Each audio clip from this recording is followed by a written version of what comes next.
Dear 10th standard students, இன்னைக்கு நம்ம என்ன பார்க்க போறோம் அப்படின்னா exercise 4.3ல sum number 1 given பாருங்க a man goes 18 meter due east and then 24 meter due north.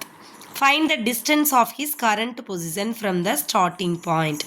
அதாவது ஒரு பர்சன் என்ன பண்ண போறாங்க அப்படின்னா 18 மீட்டர் வந்து ஈஸ்ட்டை நோக்கி நடக்கிறாங்களாம்.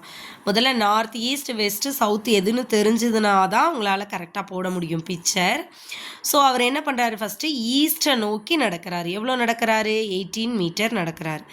தென் அதுக்கப்புறம் என்ன பண்ணுறாரு, 24 மீட்டர் நார்த்தை நோக்கி நடக்கிறார். ஃபஸ்ட்டு ஈஸ்ட் நோக்கி 18 மீட்டர் அண்டு நார்த்தை நோக்கி 24 மீட்டர் நிற்கிற இடத்துலேருந்து தான் போகிறாரு. ஸோ எப்போவுமே ஒரு ஹரிசாண்டல் லைனுக்கும் ஒரு வெர்டிக்கல் லைனுக்கும் இடையில இருக்கிற ஆங்கிள் கண்டிப்பாக எவ்வளோ டிகிரியாக இருக்கும்? 90 டிகிரியாக இருக்குமா? ஸோ தட் ஒன்லி நீங்கள் இங்கே என்ன பண்ணியிருக்கோம், 90 டிகிரியை க்ரியேட் பண்ணியிருக்கோம். சரிங்களா?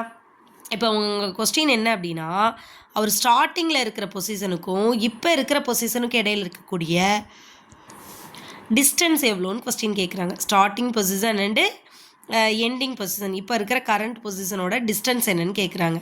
ஸோ நம்ம இங்கேயும் ஆட் பண்ணி கூட ஸ்டார்டிங் பொசிஷன் எண்டிங் பொசிஷன் சொல்ல முடியும்.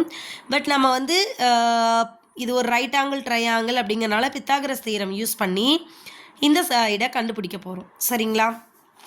ஸோ இங்கே எப்படி ரைட் ஆங்கிள் ஃபார்ம் ஆச்சுன்னு தெரியுதா? ஒரு horizontal line, this is a vertical line. So அப்போ இது ரெண்டுக்கு இடையில் இருக்கக்கூடிய ஆங்கிள் கண்டிப்பாக 90 டிகிரி. ஸோ ட்ரையாங்கிள் ஏபிசி ஈஸியாக ரைட் ஆங்கிள் ட்ரையாங்கிளா? ஸோ தட் நம்ம பித்தாகரஸ் தியரம் யூஸ் பண்ணலாமா? ஸோ நமக்கு இந்த ஏபி ஸ்கொயர் தானே வேணும். So AB square is equal to AC square plus BC square. AC square எவ்வளவு? 24 square plus BC square 18 square. So 24 square பண்ணிங்கன்னா 576, 18 ஸ்கொயர் பண்ணிங்கன்னா 324. ஸோ ரெண்டே ஆட் பண்ணிங்கன்னா உங்களுக்கு 900. ஸோ ஏபி ஸ்கொயரோட வேல்யூ 900. பட் நமக்கு என்ன வேணும்? ஏபி தான் வேணும். ஸோ ஏபி வேணும்னா என்ன செய்யணும்? இருக்கிற 900க்கு ஸ்கொயர் ரூட் எடுக்கணுமா? ஸோ 900 அப்படிங்கிறது எதோட ஸ்கொயர் அப்படின்னு பார்த்தீங்கன்னா 30யோட ஸ்கொயர். So 30 into 30 is 900. ஸோ இதுக்கு ஸ்கொயர் ரூட் எடுத்திங்கன்னா 30 metre. Therefore, current position from the starting point is 30 meter. Thank you, students.